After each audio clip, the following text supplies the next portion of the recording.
எதிர்க்கட்சி தலைவராக இருந்த ஸ்டாலின் அந்த தூய்மை பணியாளரை சந்தித்து அவரோடு கலந்து உரையாடல் செய்து அவள் கொடுத்த தேநீரை பருகி அவரிடத்துல உறுதிமொழி கொடுக்கிறார். அந்த தூய்மை பணியாளர்கள் ஒரு பட்டியலை கொடுக்குறாங்க, கோரிக்கை அடிக்க பட்டியலை கொடுக்குறாங்க. அதை திமுக ஆட்சிக்கு உடனே நிறைவேற்றப்பட வேண்டும் என்று. அப்பொழுது ஸ்டாலின் சொல்கிறார், இன்னும் 2 மாதங்கள் பொறுத்துக் கொள்ளுங்கள், திராவிட முன்னேற்ற கழகம் ஆட்சிக்கு வந்தவுடன் உங்கள் கோரிக்கை நிறைவேற்றப்படும் என்று உறுதிமொழி கொடுத்தீங்க. அதோட கடிதம் கொடுத்திருக்கார். இன்றைக்கு ஆணையாளருக்கு கடிதம் எழுதியிருக்கார். இதெல்லாம் ஆதாரத்தோட சொல்றேன்.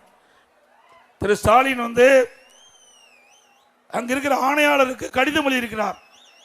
நீங்க மற்றதெல்லாம் பார்க்காதீங்க, அந்த தூய்மை பணியாளர் போராடி இருக்காங்க, அவர்களை நிரந்தரம் செய்யணும். யாருக்கு? ஆணையாளருக்கு. சென்னை மாநகராட்சி ஆணையாளர்களுக்கு திரு ஸ்டாலின் என்ற எதிர்க்கட்சி தலைவராக இருக்கும்போது நேரடியாக கடிதம் எழுதியிருக்காரு. இத்தனையும் செஞ்சுட்டு அந்த தூய்மை பணியாளருடைய வாக்குகளை பெற்றுவிட்டு இன்றைய தினம் அவருடைய கோரிக்கை நிராகரிக்கப்படும்.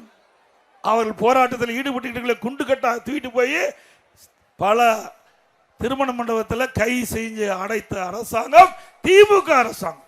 அதற்கு திரு திருமாவளவன் அவர்கள் வக்காலத்து வாங்குறார். திரு திருமாவளவன் அவர்களே, அந்த பாவ மூட்டையை நீங்க சுமக்காதீங்க. திமுக செய்கின்ற பாவ மூட்டையை விடுதலை சிறுத்தை கட்சியினுடைய தலைவர் திரு திருமாவளவன் அவர்கள் சுமக்காதீங்க என்பதை மட்டும் நான் சுட்டிக்காட்டுறேன்.